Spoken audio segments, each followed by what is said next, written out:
개인회생 신청했는데 왜 통장에서 돈이 빠져나간 걸까요? 금지 명령이 있어도 원칙적으로 막기 어려운 예외, 바로 상계 때문일 수 있습니다. 신청했다고 해서 모든 출금이 멈추는 건 아니라는 거죠? 예, 맞습니다.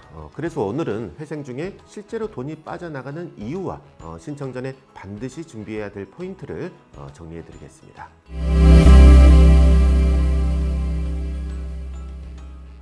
안녕하세요. 법무법인 태신의 개인회생 파산 전문 브랜드 클리어에서 인사드립니다. 전 MC 소희원이고요. 예, 안녕하세요. 여러분의 개인회생 파산을 클리어하게 해결해 드리는 법무법인 태신의 장훈 변호사입니다.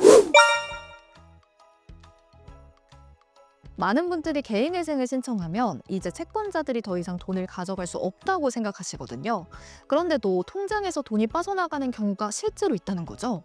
개인회생에서 내려지는 금지 명령은 압류나 독촉 같은 외부적인 추심 행위를 막는 제도입니다.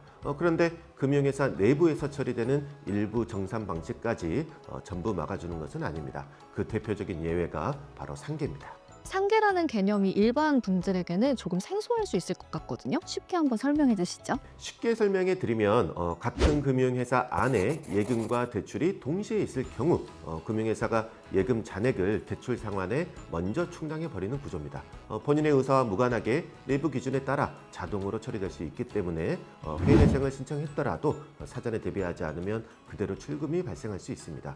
이 상계는 대부분 대출 약관이나 카드 약관에 미리 포함된 조항을 근거로 이루어지기 때문에 별도의 동의 절차 없이 자동으로 처리되는 경우가 많습니다. 그럼 실제 상담에서 가장 많이 문제가 되는 상황은 어떤 경우인가요? 네, 첫 번째는 예금과 대출이 같은 은행에 있는 경우입니다. 예를 들어서 같은 은행에서 대출받고 생활비나 월급 통장도 그 은행을 쓰고 있다면 금지명령 이후에도 예금 잔액이 대출 상환에 사용되는 사례가 적지 않습니다. 그래서 개인회생을 신청하지 전에 채무가 있는 은행의 예금은 다른 은행으로 미리 옮기는 게 매우 중요합니다. 네, 신청 이유가 아니라 신청 전 준비가 핵심이라는 말씀이시군요. 네, 맞습니다.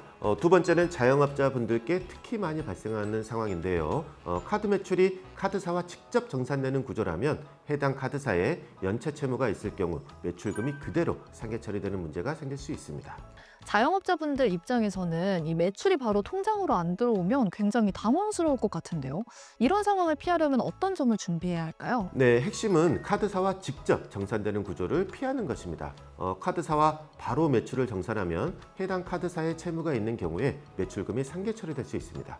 그래서 자영업자분들은 카드사가 아닌 제3자 결제 대행사를 거쳐서 매출을 정산받는 구조를 사용하는 게 안전하십니다. 그러면 카드사에서 바로 돈을 받는 구조 자체를 바꿔야 한다는 말씀이군요. 네, 요즘은 토스페이처럼 외부 결제 대행사를 통해서 정산받는 방식도 많이 활용되고 있습니다.